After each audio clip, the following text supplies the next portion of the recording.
What up? It's your boy Hawk. Welcome back to another episode of what I'm calling the Hawks Hoops podcast. Last week, we talked about the teams that I was the most interested in. And then at the end of that, I said, honestly, I can probably talk a couple of minutes about every NBA team. I wanted to continue that thought experiment. I had a good time last week. And we're talking about more teams this week, to be honest with you. And we do have an Ask Hawk. We'll get to that at the end of the episode. If you want to send in a question, send in a hot take that you want me to react to on the show, just go to speakpipe.com/hawkshoops. Once again, that's speakpipe.com/hawkshoops. But without further ado, let's go ahead and get right into this. Don't have as many teams as we had last week. I think I have like 3 Eastern Conference teams, 3 Western Conference teams. But I want to start out first with the Miami Heat. The Miami Heat, I feel like the running joke first off with the Miami Heat is for the last couple of years, we've wanted them to do something to make their team better. Always feels like Pat Riley's asleep at the wheel. Going into this year, I can't say honestly I'm expecting a big leap from the Miami Heat. I just want to see what they look like. I think there are some good pieces there, and that's why I'm interested in them. Starting with Bam Adebayo. To me, Bam Adebayo is what I call the best versatile defender in the league. We talk a lot about guys who are switchable, who can play bigs, play guards, and who can really be defensive hubs for their team. To me, Bam is the best guy at that in the NBA. I'm not saying he's the best defender in the NBA. I'm not saying he's the best rim protector in the NBA or the best perimeter defender in the NBA. But in terms of when you're talking about all the versatile guys, he's the most versatile in the NBA. I think he does the best job at guarding multiple positions. Now, offensively, I think Bam, I won't say a lot of people are frustrated with Bam. I think a lot of people are expecting and wanted more offensively from Bam Adebayo and wanted that next leap, wanted his game to stretch to the three-point line. There are and we just haven't seen that yet. Now, I would say on the positive sides, I think Bam's a pretty good mid-range shooter. I think his mid-range post-game is pretty solid. I would love to see an improvement in like his short-range game. I don't think Bam has great touch around the rim in terms of floaters and stuff like that. If he's not dunking it, it can be a little iffy for Bam, in my opinion. But I still think he's fantastic. I just don't think he's going to give you as much offense as I think either the Miami Heat thought or wanted he would, or that the fans thought or wanted he would. But I do think a big piece that they added in terms of offensive versatility and added some more offense to that team is picking up Norman Powell. The Heat, to me, have always missed out, not always, but this past season, missed out on someone who can drive to the basket, like downhill, create rim pressure, and actually attack the basket. Tyler Hero does put the ball on the floor often, but I think his is more so an effort for shot creation, more east to west, like not trying to get saucy, but like that style of attacking the basket, not necessarily going straight at the rim. Norman Powell brings some of that, but he also brings really, really good shooting. A lot of people thought he could have been an all-star last season, so he's coming off a season where he was really good. 21 points a game, 48% from the field, 41% from three on 7 3-pointers a game.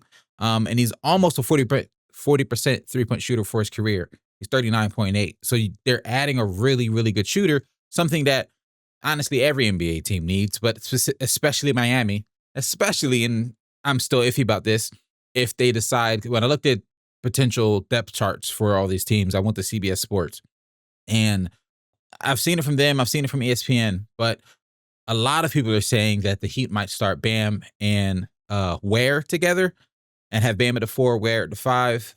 I don't love that, but if they do that, I think Norman Powell's shooting will really help some of that spacing with that paint being a little bit more clogged up with both of those bigs being on the floor at the same time.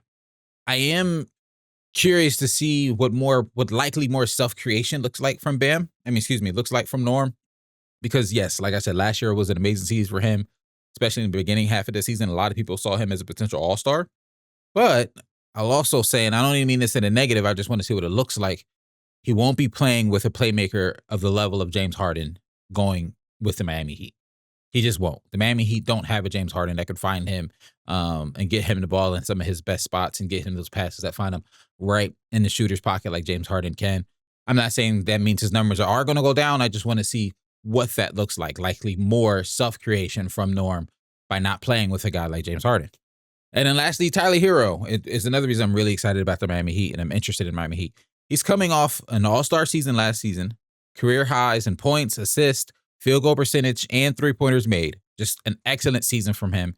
We saw a lot of continued growth. I'm expecting to see him look a lot even more confident this coming season. And he's only 20 or 26 years old. He's still really young. And sometimes I forget, even personally, I forget that Tyler Hero is as young as he is because they saw that Heat team saw so much success in the 2020 season and the 2022 season. Like they saw those deep playoff runs, those finals appearances with Tyler Hero being second, third option on that team offensively and really giving them a lot. So it just, sometimes even I forget how young he is and how I'm not saying he is or isn't going to, continue to grow when we look up in Tyler Hero, some sort of superstar level player. That's not what I'm saying. Is it impossible? No, I'm not ruling it out. But what I'm saying is he is going to continue to get better. And I think that's a step in a positive direction for the Miami Heat.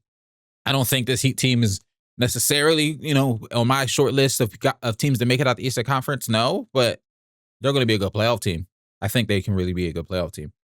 Continuing on to the Toronto Raptors, I'm excited to see Emmanuel Quickly play healthy for a full season here. Honestly, I'm excited for him and Brandon Ingram to play healthy for a full season. But we'll start on Quickly first. He only played 33 games for them last season. I thought this team really just needs some stability at the point guard position. IQ is not like this world-bending point guard, but I like him. He's a solid starting point guard. He's going to give you like 15 a game. He's going to give you 6-7 assists. But I also don't think with the trio of, and we'll get into them, Brandon Ingram, RJ Barrett, and Scotty Barnes, all those guys like to have the ball in their hands a little bit. I think this is a team where all of those four guys can average 4, 5, 6, 7 assists for the season. The ball can really pop, and everybody can put the ball on the floor and create their own shot. Everybody can attack off of one dribble pull up. Everybody can attack a bad closeout. I think the ball is going to, I'll say that the ball is going to move here and we're going to see a lot of, honestly, some really fun and good shot creation. I'm excited to see Brandon Ingram actually play for them this season. He didn't play for them after the trade last year, still dealing with his injury. But he was cleared earlier this summer and he is available for camp. So I'm hoping that they come in with at least some continuity. I know it's still going to take some time to get used to playing with each other, but the fact that they are going to have most of this preseason, the preseason, some summer workouts together to really get used to each other is going to work out for them and benefit them in the long run. B.I. is a guy who I've always liked his game. He's been a solid 20 a game guy for the last couple of years on some good efficiency, who can create his own shot. He's going to give you like 5-4 assists. He didn't develop into the Kevin Durant prototype that I think some people thought he was going to be. Like, he didn't turn into Kevin Durant, but he is that prototype of, he's a long, lanky guy who can create his own shot and make some tough mid-range buckets. He can be a closer. He can be a legitimate closer for this Raptors team. And honestly, I think they can win a decent amount of close games if Brandon Ingram's healthy, because he does have the ability to close games. RJ Barrett, last year he gave him 21 points a game on not the most efficient, not the greatest efficiency, I meant to say, excuse me. But this team was missing Brandon Ingram and Emmanuel Quickly. So he likely took some more shots than he needed to. I remember, honestly, possessions where it felt like he was just not forcing shots, but taking shots that the defense was just focused on him and Scotty.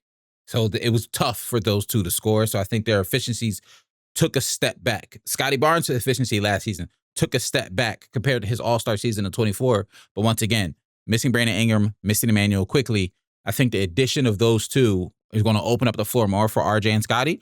And I'm excited to see what, I'm going to call it a trio, not a big three, but with the trio of Brandon Ingram, RJ, and Scotty can really do. I think this Raptors team can be sneakily good. I do think they could be sneakily good. Moving on, I thought I had another East Coast team in my notes, but I guess I don't. Moving on to the Spurs. Not as many teams as I thought about today. Moving on to the Spurs. I don't know how I missed them last week. Last week's was all about teams I'm really excited for. I'm always excited about the Spurs because Wemby's playing. The same reason I put the Pelicans on that list, because of Zion. I don't know how the Spurs made it off this list strictly because of Wemby.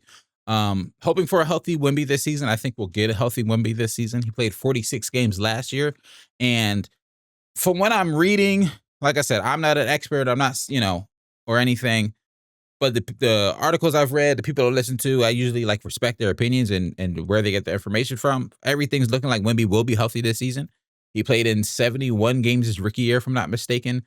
He did have a couple of those games where he was on minutes restriction early in the year just to kind of warm him up into the NBA.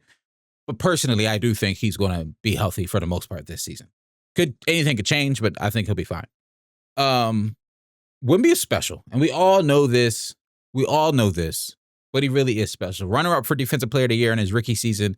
I think he would have I think he would have won Defensive Player of the Year this past year if he didn't miss all that time with the blood clots. 3.8 blocks a game last year, 1.1 steals, elite rim protection. We've seen the clips, we've seen the games when someone's on a fast break or attack at the rim and Wemby just is in the paint and they just decide, I'm not even going to attempt the shot. Like, we've seen him deter everyone from attacking the basket. What I'm hoping to see from Wemby this year is more offensive efficiency, refinement. Some more moves that he can go to, some more confidence in his shots. Yes, I know a lot of people didn't love the amount of threes he took last season. He shot 35% from three last year. Honestly, I think that can go up even more. And I just want to see some continued offensive growth from him, because to me, the offensive refinement, as what I'm going to call it, is what's going to determine his all-time greatness potential.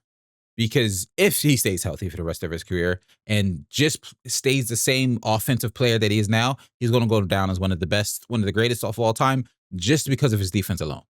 Healthy Wemby every year can rattle off 3, 4, 5 Defensive Player of the Years. Like, that's how great he is defensively and how great of a rim deterrent he is.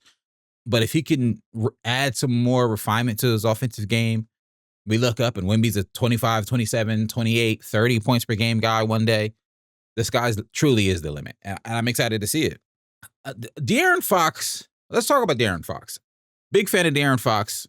Loved him when he was on the Kings. Liked the beam, all that. I loved the year he was an all-star. I thought it was fantastic for them, and I thought he was deserving. His shooting has regressed.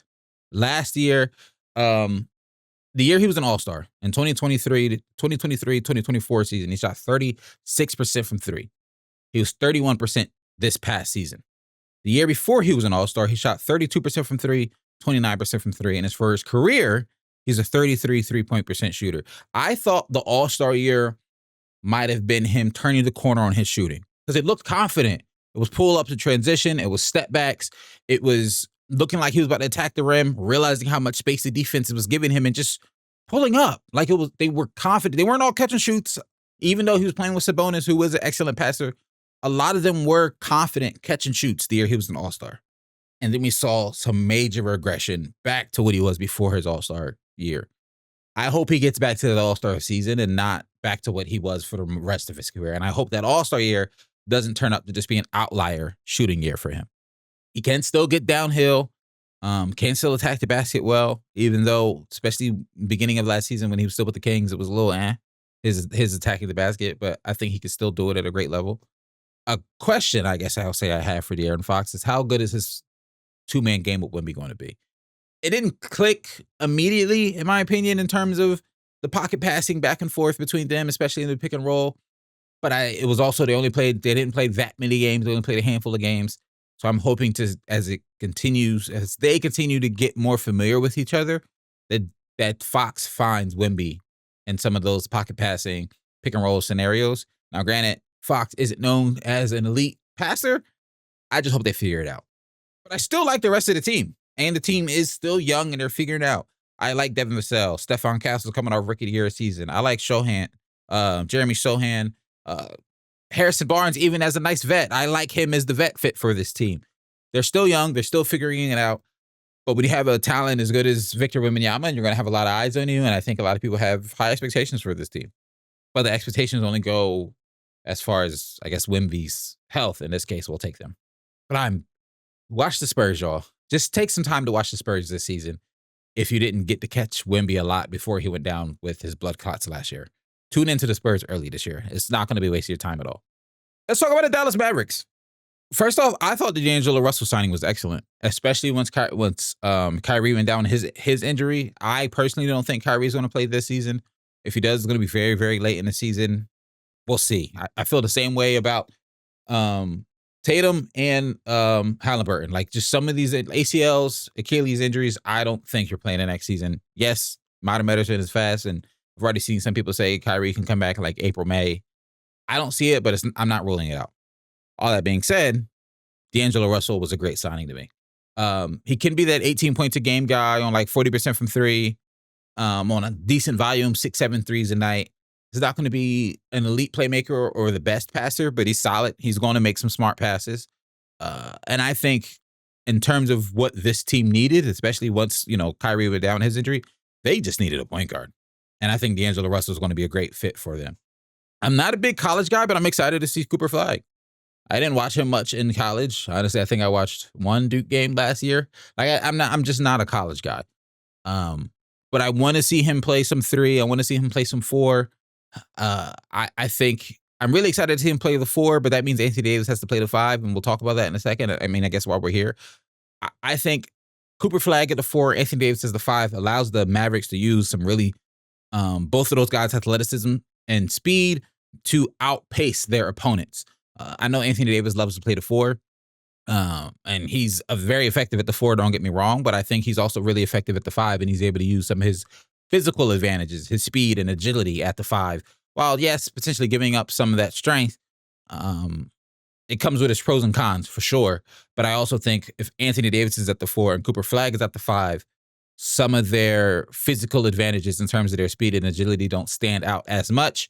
Because at the four, Anthony Davis is really just facing like guys who would have been just considered small forwards in like 2013 and are now playing power forward. And Cooper Flag is playing either a big shooting guard or actual small forward. So I just think they'd be able to use some of that speed, agility if they run small ball. Also, if Anthony Davis is at the four instead of the five, you were looking at likely Derek Lively starting at the five, so it just shrinks the floor a bit in terms of some of that spacing.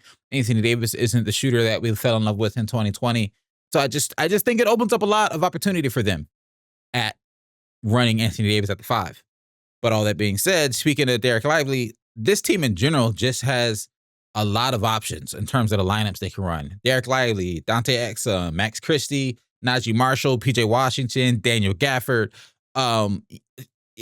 Dwight Powell even. Like, yes, the guys I'm saying aren't game changers, aren't quote-unquote starter level guys or going to really change the tide potentially for a team that's trying to hunt for a championship. But what I am saying is we've seen all these guys have moments in the last couple of years of like, oh, we saw Dante Exum go on a stretch. Honestly, we saw Dante Exum get his way back in the league by when the Mavs first picked him up. He started hooping great. We saw PJ Washington hoop great for this Mavericks team. We saw Daniel Gafford hoop great for this Mavericks team.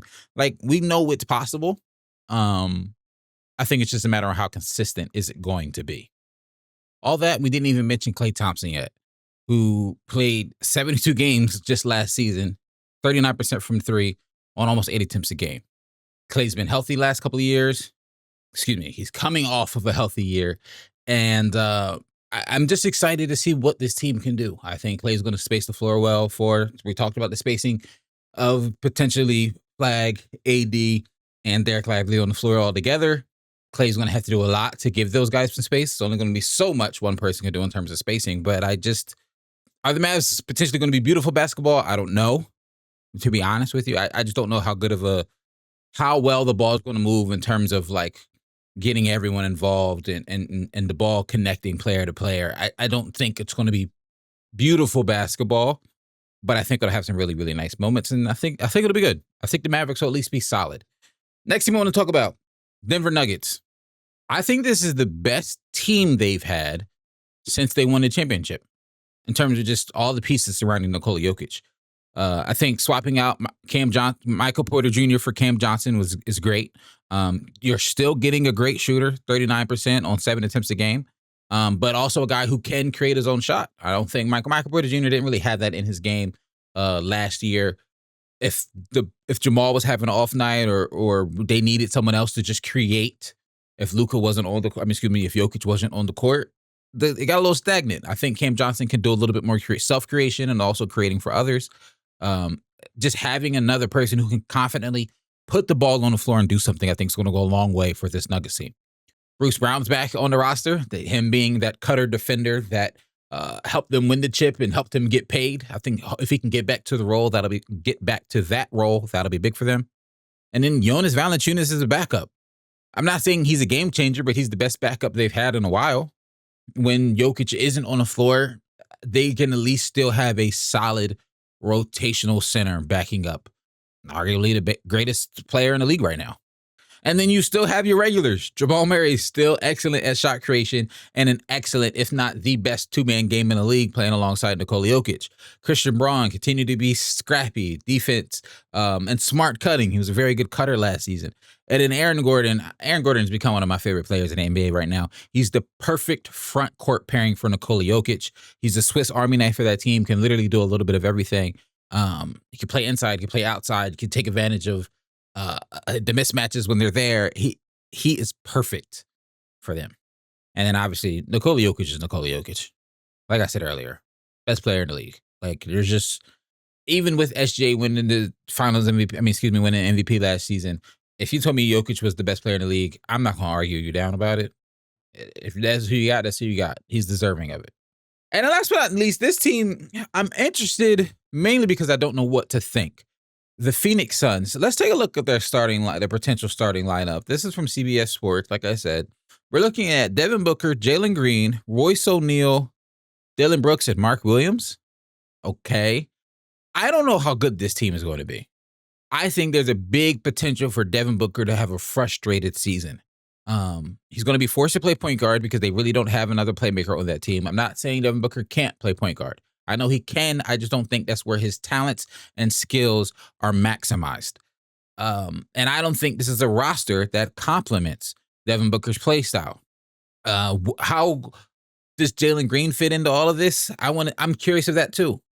He's never, I feel like, fully gained a footing in Houston in terms of comfortability, in terms of efficiency. He's always been way more inefficient than you actually want him to be. Can he be an efficient 20-point per game scorer, or is he going to continue to be 42% from the field or 33% from three, which he was 2 years ago? Who's 35% from three last year, which is solid. Can he keep that up? Can he get that field goal percentage up by taking smarter shots? That honestly we'll have to see. And that's where I'm saying I think this could be potentially a frustrating year for Devin Booker if Jalen Green takes Jalen Green type shots. What does Dillon Brooks look like? They got him listed as playing small ball 4 here, but what does he look like on this roster? Mark Williams, how healthy is he going to be? I think that's always one point of concern for him. I do like him as a center. I think he's one of the better, when healthy, one of the better underrated centers in the league. I think he's fantastic as a center. He's just always having health issues. I just can see this being a frustrating year for Devin Booker. And very similar to, I don't think to the extent of some of the Giannis talks of almost everyone saying is guaranteed Giannis is going to be traded by the All-Star break. I don't think we're there yet for Booker, but I don't think that's off the table completely. All right. Last week we asked you guys about Ask Hawk to send in your questions, your hot takes to speakpipe.com/hawkshoops. We got one last week, so appreciate Amari for sending one in. And so we're going to listen to it, see what he has to say, and I got a couple of thoughts. Hawk, my boy. It's your boy Mari, a.k.a. Sleazy, a.k.a. Mari the Hooper, a.k.a. the greatest 2K player you've ever met. Anyway, I just want to talk about my expectations for my team, the Boston Celtics, going into next year. I know with Jason Tatum going down, we lost Drew, we lost Porzingis, we brought in Anthony Simons, we brought in Chris Boucher from Toronto, Luka Garza. You know what I'm saying? On paper, the team's not great. But we still have to keep in mind that the East is also not that great. So I still think we can finish the top 5 seed, maybe even top 4, barring any other injuries to any other team. And I think we're still going to be competitive. We might win a first round series, depending on who we match up with. And don't be surprised if we can make it back to the conference finals, man. All right, Sleazy, appreciate you for sending that in. One of the OGs, when we were still doing the lives like 2 years ago, he would be popping up in the live. So appreciate you for sending it in. Appreciate you for watching.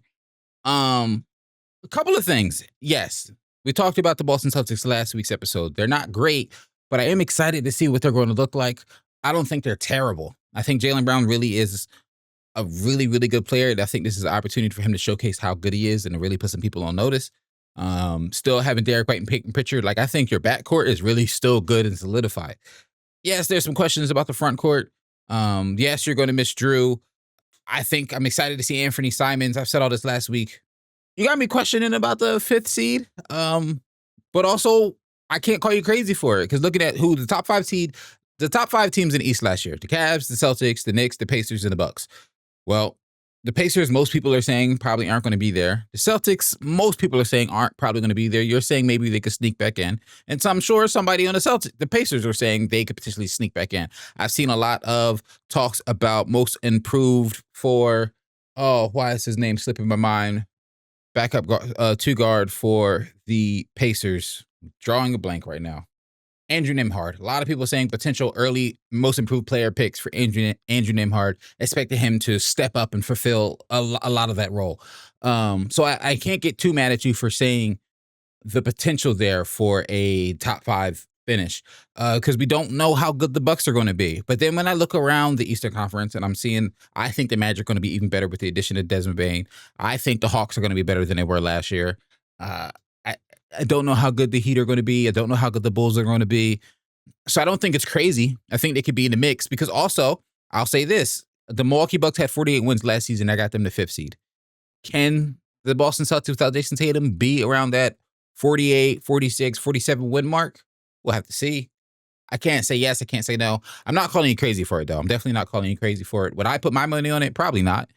But if you said something like the Celtics could make the playoffs and be a play-in team or be the 6th seed, potentially, that 5th seed is where I'm a little teetering on.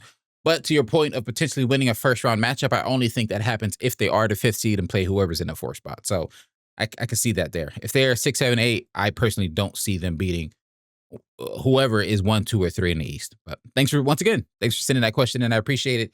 And if you want your questions to be answered, your hot takes to be answered, or even just reacted to, speakpipe.com/HawksHoops.